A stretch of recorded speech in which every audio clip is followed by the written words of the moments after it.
괴테는 자신의 모든 작품 속에서 세상이 당신이 원하는 삶을 허용하지 않을 때 어떻게 하겠는가라는 질문을 던졌다. 그리고 여러 유형의 주인공들을 통해 그 답을 찾도록 했다. 파우스트의 주인공 파우스트는 외부의 어떤 목소리에도 상관하지 않는다.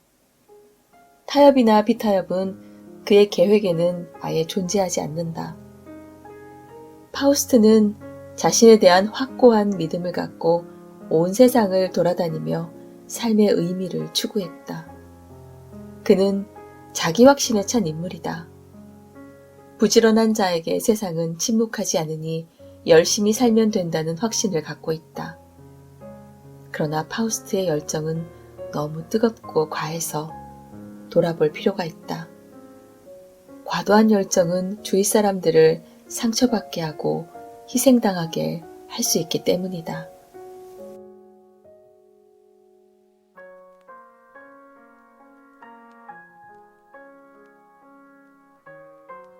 보아스 출판사에서 펴낸 세계문학으로 읽는 상처 테라피, 책으로 치유하는 시간, 오늘은 괴테의 파우스트 준비했습니다.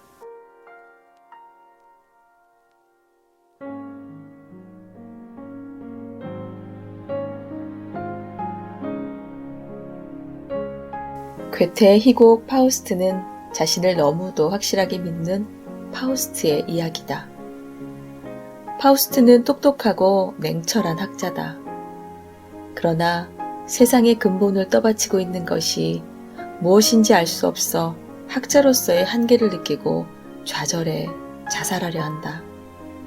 그때 나타난 악마 페피스토 펠레스는 파우스트에게 거래를 제안한다.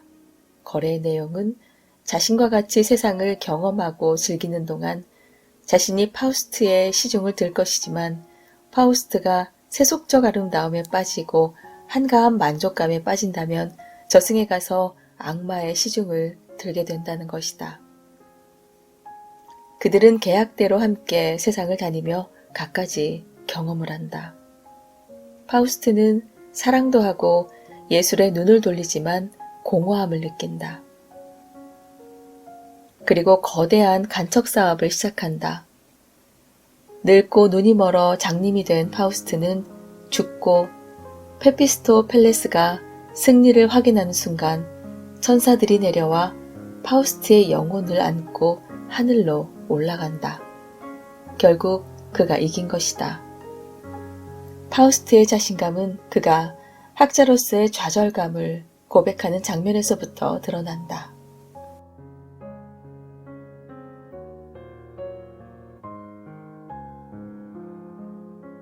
나는 철학도, 법학도, 의학도, 그리고 어쩌다가 신학도 철저히 연구했다. 그러나 나는 가엾은 바보구나. 그렇다고 전보다 영리해진 것은 아니다. 하지만 나는 박사니, 석사니, 작가니, 목사니 하는 그런 따위 모든 바보들보다는 제법 영리하다. 나는 의혹이나 회의로 괴로워하지는 않는다. 지옥이나 악마도 두렵지 않다. 모든 공부를 했지만 책 속에서는 세상의 본질을 알 수 없음에 절망하고 있는 파우스트는 기본적으로 발전적인 인물이다. 그래서 악마인 메피스토 펠레스가 그에게 접근한 것은 쉽게 유혹에 빠지지 않을 듯한 그를 유혹에 넘어가게 하겠다는 오기가 포함된 것이었다. 우리는 좌절의 시간에 유혹을 받으면 대개 유혹에 넘어간다. 마음이 많이 약해져 있기에 무엇에라도 기대고 싶기 때문이다. 하지만 파우스트는 보통의 편안함과 향락에 관심이 없는 인물이다. 그것을 아는 메피스토 펠레스는 너에게 뭘 해주겠다는 식의 유혹은 접고 함께 세상을 경험하자고 한다. 파우스트는 계약을 맺으며 이렇게 말한다. 그가 얼마나 자신을 믿고 있는지를 알 수 있다. 어느 때 내가 한가하게 안락 의자에라도 눕게 되는 날에는 그만 나는 끝장을 보는 걸세. 만일 자네가 감언이설로 나를 흐뭇하게 해주거나 향락으로 나를 속일 수 있게 되면 그것은 나의 마지막일세. 내가 어느 순간을 보고 멈추어라. 너는 정말 아름답구나 라고 말한다면 나는 기꺼이 망함을 인정하겠네. 그러나 파우스트는 멈추지 않는다. 그는 사랑도 한다. 평범한 처녀 그레트에는 파우스트와 어울리지 않는 여자처럼 보이지만 파우스트의 끈질긴 구애에 넘어가 사랑에 빠진다.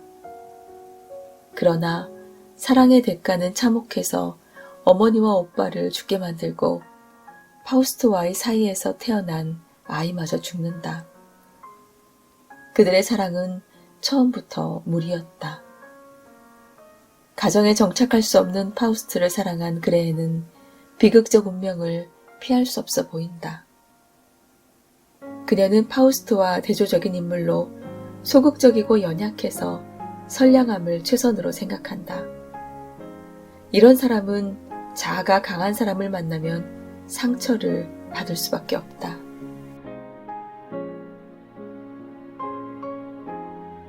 파우스트는 메피스토펠레스와 세상을 돌아다니며 경험을 쌓는다.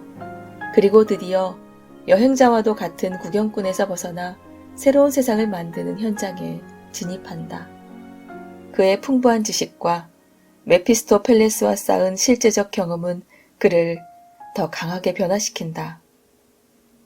나는 오로지 이 세상을 달려서 빠져나왔다. 온갖 향락의 머리를 긁어쥐고 만족을 주지 못하는 것은 놓아주고 새나가는 자는 가는 대로 내버려 두었다. 오로지 나는 갈망하고 완성하고 끈덕지게 나의 일생을 활기차게 살아왔다. 처음에는 너무 지나치게 강했지만 지금은 현명하고 신중해졌다. 높은 데 서서 주위를 둘러보아라. 유능한 자에 대해 세상은 침묵하지 않는다.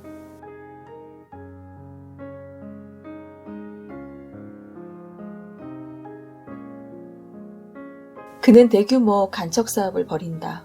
수백만 명에게 일자리를 주고 삶의 터전을 갖게 하려는 계획이었지만 무리한 추진으로 피해자가 속출한다. 이제 파우스트는 건강이 나빠진다. 일에 매진하느라 무리해서 눈이 점차 보이지 않게 되다가 실명하지만 그럼에도 자신을 믿는다. 밤이 점점 깊이 다가오는 것 같구나. 그러나 마음속에는 밝은 빛이 빛나고 있다. 하인들이여, 잠자리에서 일어나 도구를 손에 들고 지시한 것을 완수하여라. 최대 사업이 완성되려면 1000개의 손을 쓸 줄 아는 정신 하나면 충분하다. 결국 파우스트는 간척 사업 현장에서 죽는다. 파우스트의 죽음 앞에서 악마 메피스토펠레스는 이렇게 말한다. 어떤 쾌락에도 그는 권태를 모르고 어떤 행복이라도 그에게 만족을 주지 못했다. 그리하여 그는 변화하기 위해 계속 찾아 헤맸다. 텅 비고 하찮은 마지막 순간을 이 가엾은 사나이는 한사코 붙잡으려고 한다. 어지간히 끈덕지게 그는 나에게 거슬렸지만 흐르는 세월을 이기지 못하고 이 노인은 모래밭에 누워있다.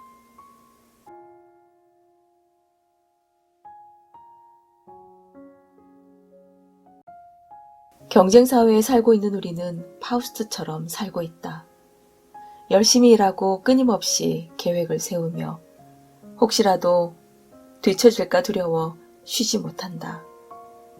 나태한 자신을 용납할 수 없고 더 올라가고 싶어 애를 쓴다. 그러나 파우스트처럼 사는 것에는 문제가 있다. 파우스트는 거침없이 이 세상을 향해 내달렸지만 그레트엔이라는 희생자를 만들었고 간척 사업으로 인해 수많은 사람을 죽음으로 내몰았다. 바로 위험한 열정의 결과다.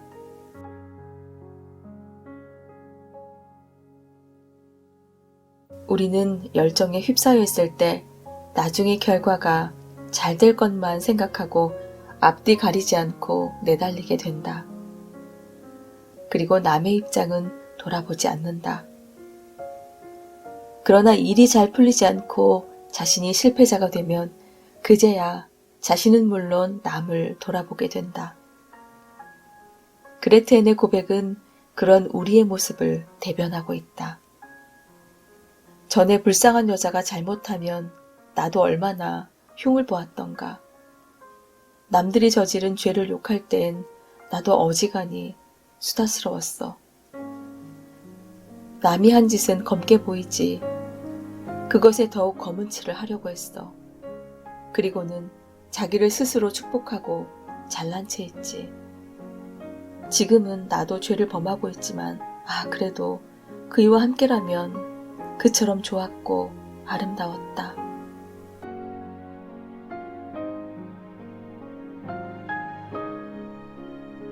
감옥에 갇힌 그녀를 찾아와 도망칠 것을 권하는 파우스트의 청을 그녀는 거절한다. 지나온 삶을 돌아보며 죽음을 기꺼이 받아들이겠다는 그녀의 고고함은 창조적 열정에 휩싸여 앞만 보고 달리는 파우스트와 대조적이다. 우리가 자신을 돌아보아야 할 최적기는 일이 잘 풀려 성공 가도를 달리고 있거나 실패를 모르고 열정에 휩싸여 있을 때다. 세상사는 오르막이 있으면 반드시 내리막이 있다. 자신을 돌아보지 않은 채 맞닥뜨리는 내리막은 감당하기 힘들다. 우리는 파우스트가 아니라서 빛나는 열정의 이면에 실패의 두려움을 갖고 있다. 그럼에도 때로 뒷일을 생각하지 않고 내달리고 싶은 순간이 있다. 자신이 없는 것보다 있는 것이 훨씬 바람직하다. 그러나 자신감이 충만해서 그 열정으로 무엇을 시작했다면 한편으로 내리막이 되었을 때를 대비해야 한다. 그것은 과속의 순간에 브레이크가 되어줄 수 있기 때문이다.